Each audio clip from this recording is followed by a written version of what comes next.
Have you ever received a heartfelt apology full of promises to change, only to watch that exact same behavior repeat again within weeks?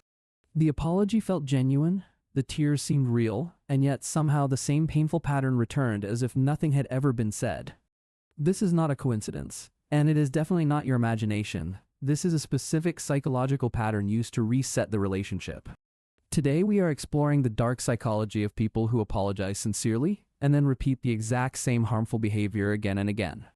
By the end of this video, you will understand exactly why this happens and how to protect yourself from cycles that never truly end. You will also learn the psychological reasons behind this pattern and practical ways to recognize genuine lasting change versus empty repeated apologies. Stay until the end, because the final reason we cover explains why some apologies feel so incredibly convincing despite never leading to real change. Let us start with the basic truth. An apology without changed behavior is not remorse. It is simply a tool used to reset tension.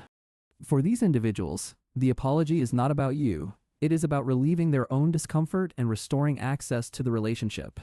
The first psychological reason behind this behavior is that the apology genuinely relieves guilt temporarily, without requiring the harder work of actual change. Saying sorry feels good. It releases tension and restores connection, but feeling sorry is completely different from doing the work to change. The second reason is a psychological cycle called the abuse cycle, where tension builds, an incident occurs followed by apology, then calm returns. This cycle repeats predictably because the calm phase creates hope, making it easier to forgive and forget the harm that happened before. The third reason is narcissistic personality traits, where the apology is a performance designed to manage your reaction rather than reflect genuine remorse. For a narcissist, being caught matters more than actually changing, so the apology becomes a tool to quickly restore their access to you. The fourth reason is a lack of genuine insight, where the person truly believes they will change in the moment, without understanding themselves. They are not necessarily lying when they apologize. They simply lack the self-awareness required to recognize why the behavior keeps repeating. The fifth reason is that consequences have never truly followed the apology, so there has never been a genuine incentive to actually change. If saying sorry consistently resolves the conflict without any real cost, there is little internal pressure driving actual meaningful behavioral change over time. Now let us talk about the specific patterns these apologies follow, patterns that remain remarkably consistent no matter who is using them. The first pattern is the emotional apology, where intense crying or visible distress convinces you the person truly means what they are saying. This emotional display can feel completely genuine in the moment, even though intensity of emotion does not guarantee lasting behavioral change afterward. The second pattern is the detailed apology, where they list specific promises and plans, creating the illusion of a thoughtful, genuine commitment. Specific words can feel more convincing than vague ones, but detailed promises without any follow-through are simply more elaborate empty words. The third pattern is the immediate apology, where they apologize so quickly that you barely have time to fully process what happened. This speed can feel reassuring, as though they truly understand their mistake, but quick apologies sometimes avoid genuine reflection entirely and honestly. The fourth pattern is the gift-accompanied apology, where flowers, gifts, or grand gestures accompany the words, creating additional emotional persuasion and pressure. Gifts can feel like proof of sincerity, but they often function as a way to speed up forgiveness rather than earn it genuinely. The fifth pattern is the self-critical apology, where they harshly criticize themselves, making you feel guilty for continuing to hold on to anger. This tactic reverses the emotional dynamic entirely, making you comfort them instead of holding them fully accountable for their repeated harmful behavior. Now let us talk about the actual abuse cycle in more detail, since understanding its stages helps you recognize the pattern clearly. The first stage is tension building, where small conflicts slowly accumulate, creating an atmosphere of constant walking on eggshells within the relationship. The second stage is the incident itself, where the tension finally erupts into hurtful words, actions, or behavior that causes genuine harm. The third stage is reconciliation, where the apology occurs, often accompanied by intense emotion, promises, and expressions of genuine-sounding heartfelt remorse. The fourth stage is calm, often called the honeymoon phase, where things feel wonderful again, creating hope that lasting change has occurred. This calm phase is precisely what makes the cycle so difficult to leave, because it genuinely feels like real change every single time. Unfortunately, without ever addressing the root cause, tension inevitably begins building again, and the entire exhausting cycle eventually repeats itself once more. Understanding this cycle helps you recognize that calm periods are not necessarily evidence of change. They may simply be a predictable stage. Now let us talk about how this pattern affects you over time, because the psychological toll builds slowly and often goes unnoticed. You may find yourself becoming addicted to the relief of reconciliation, mistaking the intensity of making up for genuine, lasting relationship health. This creates a dynamic called trauma bonding, where the constant highs and lows of the cycle create a powerful, confusing emotional attachment. Over time, you may lower your standards for what counts as change, accepting temporary calm as proof that things are truly different.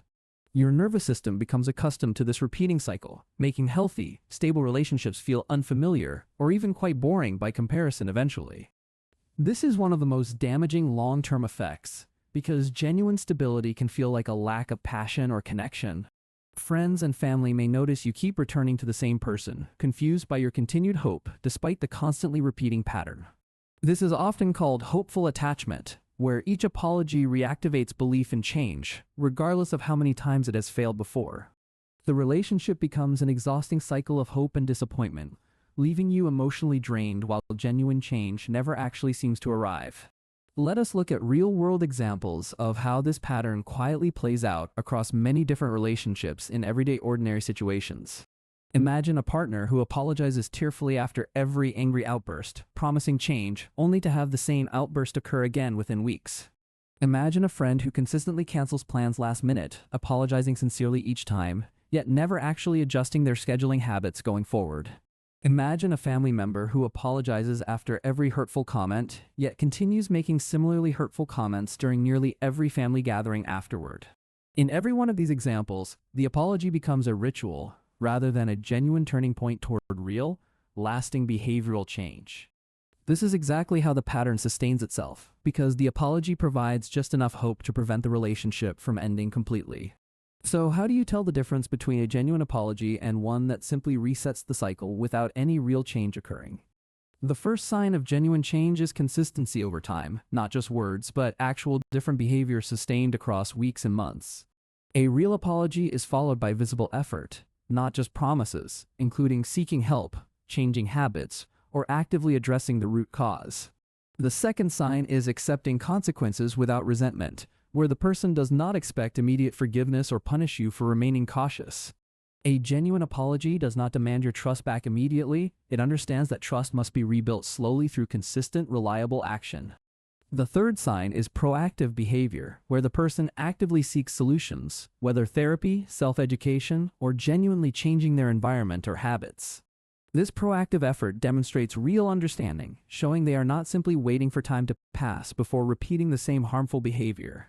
The fourth sign is accepting your boundaries without punishment, respecting your need for space or caution without treating it as an attack. A person genuinely committed to change respects that trust takes time to rebuild, rather than demanding immediate forgiveness after every single apology. The fifth sign is acknowledging the pattern itself, not just the single incident, showing genuine awareness of how often this behavior has repeated. Someone truly committed to change recognizes the full pattern, rather than treating each incident as an isolated event, disconnected from the rest. So how do you protect yourself from someone who consistently apologizes without ever actually changing the behavior that caused the original harm? The first step is separating words from actions, focusing on what someone does over time, rather than what they say in emotional moments. Genuine apologies are proven through consistent behavior, not through how convincing or emotional the words themselves happen to sound in the moment. The second step is setting a timeline for change, giving yourself permission to expect visible improvement within a reasonable, clearly defined period. This prevents you from waiting indefinitely for change that may never actually arrive at all, based purely on hope rather than genuine evidence. The third step is documenting the pattern, keeping track of how many times the same apology has followed the same repeated behavior. This record helps you see clearly through the emotional fog of each individual apology, revealing the larger, undeniable pattern underneath it all. The fourth step is refusing to reset the relationship with each apology, remembering the full history rather than starting completely fresh every time. Each apology does not erase what came before it, and remembering this full history helps you make more informed decisions moving forward. The fifth step is seeking outside perspective from a trusted friend, family member, or therapist who can help you see the pattern clearly. Sometimes we are too emotionally invested to recognize how many times this exact cycle has already repeated, within our own close relationship. The sixth step is recognizing that hope is not the same as evidence, and genuine change requires proof, not just promises or good intentions. This does not mean becoming cynical about everyone, it simply means requiring consistent action before extending complete trust and forgiveness once again. Protecting your peace sometimes means accepting that certain people are simply not ready or willing to do the work required for change. It is important to remember that your feelings are valid, even if the apology sounds sincere and the tears appear completely genuine. Real change looks like consistent effort over time, not just heartfelt words in the moment followed by the exact same behavior repeating. Learning to spot the difference between genuine remorse and a resetting apology can protect you from years of exhausting emotional relationship cycles. Healthy people can apologize and actually change because their apology comes with genuine reflection rather than simply relieving their own personal guilt. There are also 3 distinct types of people who apologize without changing, and recognizing which type you face changes your entire approach. The first type is called the genuine regretter, someone who truly means the apology but lacks the self-awareness or skills to change. The genuine regretter is not manipulative, but the outcome often feels identical, leaving you disappointed despite their sincere intentions and heartfelt words. The second type is called the strategic repeater, someone who uses apology purely as a tool to manage your reaction and regain access. The strategic repeater rarely intends to change, focusing instead on saying whatever restores the relationship most efficiently in the shortest amount of time. The third type is called the trauma responder, someone whose own unresolved wounds create impulsive behavior they genuinely regret, but cannot yet control. Understanding which type you are dealing with helps you respond more effectively, rather than expecting the exact same outcome from every situation. Neuroscience also plays a role here because breaking ingrained patterns requires sustained effort, and many people underestimate how difficult real change actually is. The brain forms habits through repetition, meaning old patterns often resurface under stress, even when someone genuinely intends to behave quite differently. This does not excuse repeated harmful behavior, but it explains why willpower alone is often insufficient without structural changes or genuine professional support. It is also worth mentioning that this pattern is not limited to romantic relationships, and often appears within families, friendships, and workplaces too. A parent who apologizes after every angry outburst but never changes teaches their children that words can replace consistent, meaningful behavioral change. A boss who apologizes for mistreatment but continues the same behavior creates a workplace where apologies feel hollow rather than genuinely reassuring. A friend who apologizes for canceling plans but never adjusts their habits trains you to expect disappointment disguised as heartfelt, sincere words. Recognizing this pattern across many different relationships helps you protect your energy more broadly, not just within romantic partnerships or dating situations. Another overlooked sign is timing, where apologies only arrive when the relationship feels genuinely at risk of ending completely and permanently soon. This reactive apology is rarely about deep reflection, and more about preventing the immediate consequence of losing complete access to you entirely.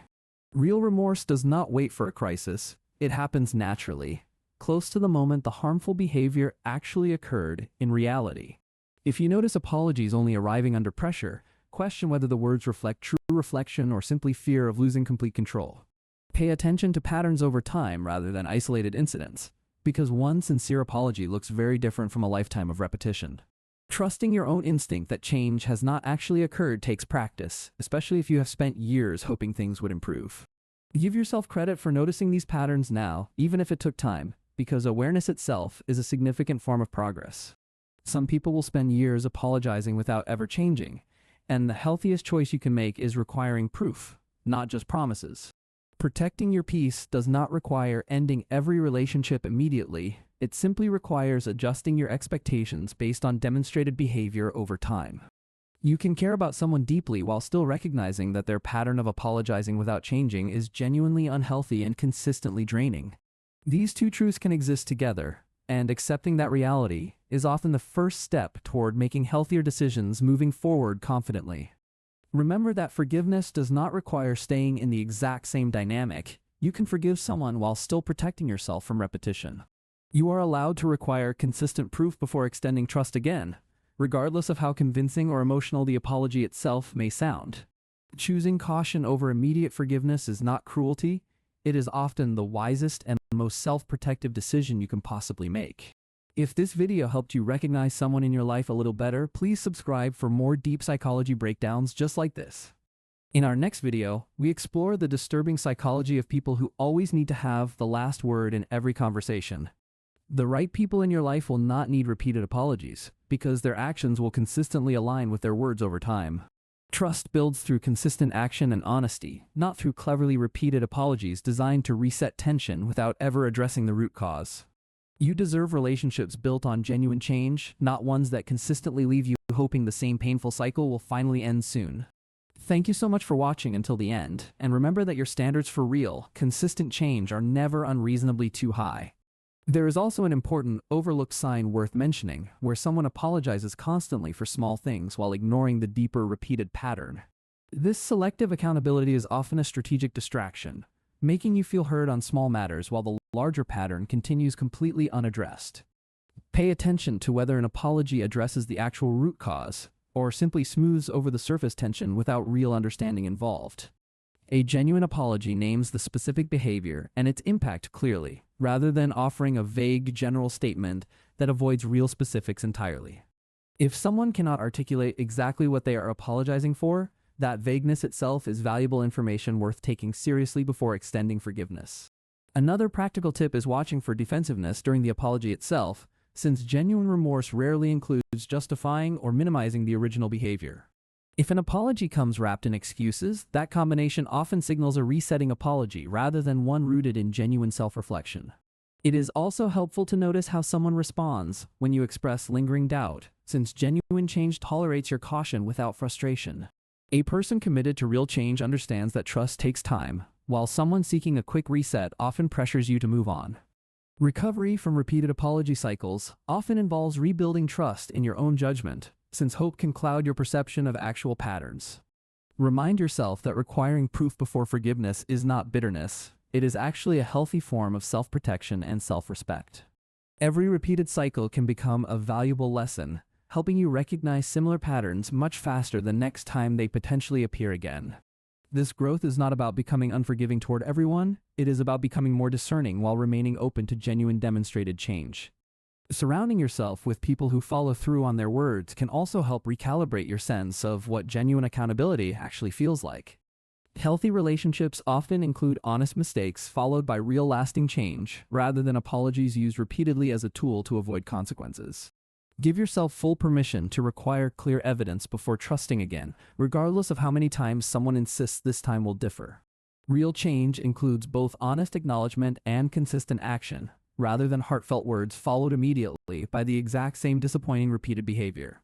If you found this video helpful, consider sharing it with someone who may currently be experiencing this exact confusing and painful cycle. Awareness is one of the most powerful tools against manipulation, and sharing this information can genuinely help protect people within your own life. Understanding dark psychology patterns like this one empowers you to set healthier standards, rather than simply hoping things will improve on their own. The more you understand this cycle, the less power hope alone holds over your future decisions and your ability to protect yourself. Healing takes time, but every step towards self-awareness brings you closer to relationships built on genuine change rather than repeated empty promises.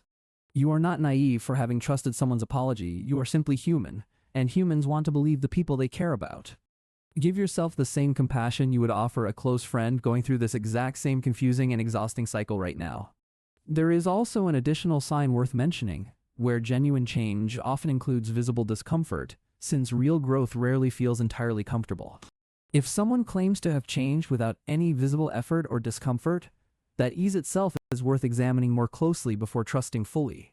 Real transformation usually requires confronting uncomfortable truths about oneself, not simply repeating comforting words that require no personal sacrifice or real effort. It is also worth recognizing your own patterns, since hope itself is not a flaw, but ignoring repeated evidence can become genuinely harmful. Building awareness around your own tendency to hope can help you make decisions based on patterns rather than isolated emotional moments alone. This does not mean becoming distrustful of everyone. It means requiring the same standard of consistency you would want for yourself always. Some relationships genuinely improve once the person commits to real work, including therapy, self-reflection, and sustained effort over meaningful time consistently. Growth is absolutely possible, But it requires far more than words. It requires visible, consistent action that matches what was originally promised. Thank you again so much for watching, and remember that real love includes both grace for mistakes and healthy standards for lasting change.